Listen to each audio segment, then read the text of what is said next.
फैसला दे दिया गया।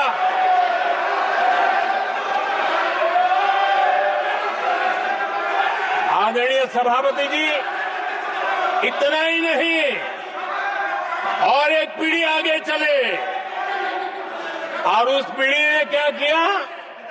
भारत के संविधान के तहत देश की जनता जनार्दन सरकार चुनती है और वो सरकार का मुखिया कैबिनेट बनाता है। ये संविधान के तहत है।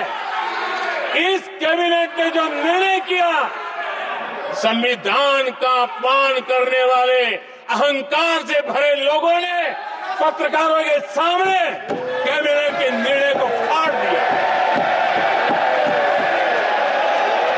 संविधान को हर मौके पर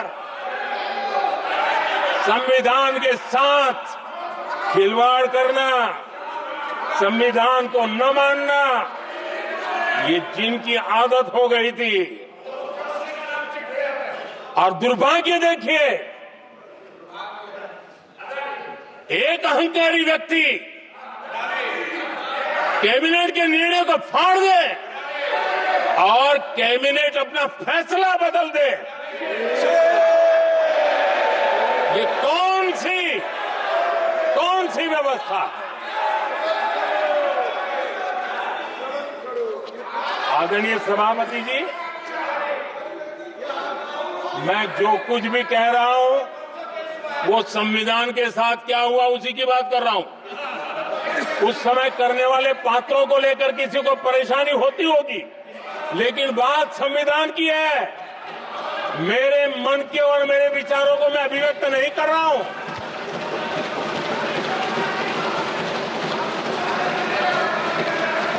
आदरणीय सभापति जी, कांग्रेस ने निरंतर संविधान की अवमानना की, संविधान के महत्व को कम किया। कांग्रेस इसके अनेक उदाहरणों से भरा पड़ा हुआ है।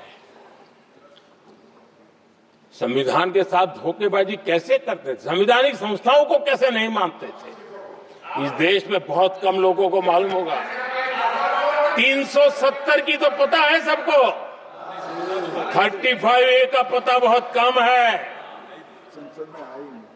संसद में आए बिना, जबकि संसद में आना पड़ता, संसद को ही अस्वीकार कर दिया गया। भारत के संविधान का अगर कोई पहला पुत्र है तो ये संसद है, उसको भी उन्होंने गला घोटने का काम किया।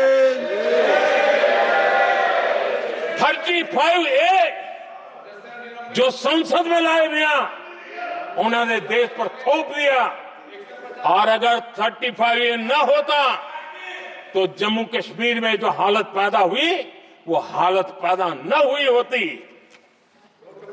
राष्ट्रपति के आदेश पर ये काम किया गया और देश की संसद को अंधेरे में रखा गया। आदरणीय सभापति,